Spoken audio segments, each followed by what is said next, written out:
Binati naman ng pambato ng Liberal Party na si Mar Roxas si Davao City Mayor Rodrigo Duterte dahil sa anyay kanyang tagumpay. At kasabay nito, ang panawagan ni Roxas sa kanyang mga taga-suporta na igalang ang resulta ng eleksyon. At nakatutok si Sandra Aguinaldo.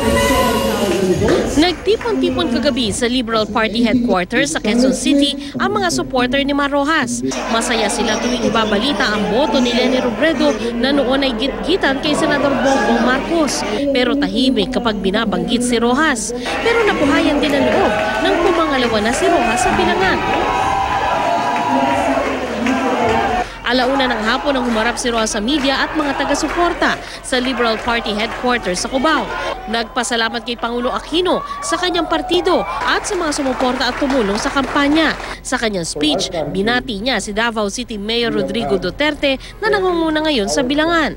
Nanawagan si Roxas sa kanyang mga taga-suporta na igalang ang pasya ng nakararaming mga botante. Simulan na natin ang pagbuo sa minamahal nating bansa. Galangin at tanggapin natin ang pasya ng ating mga kababayan.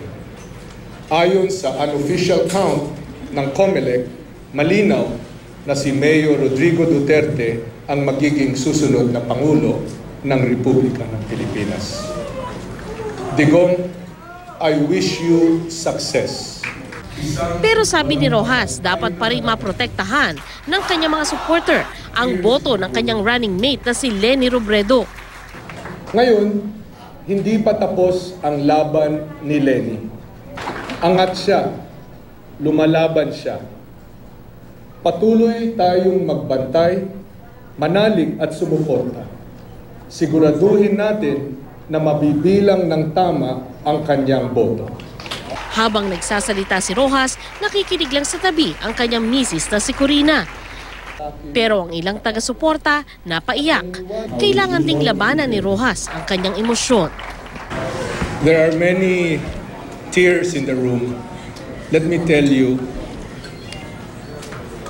this is not a time for tears.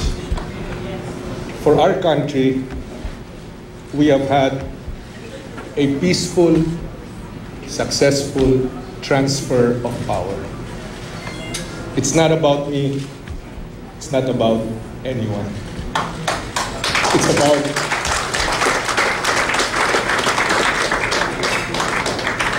how we love our country and how we do all that we can for her.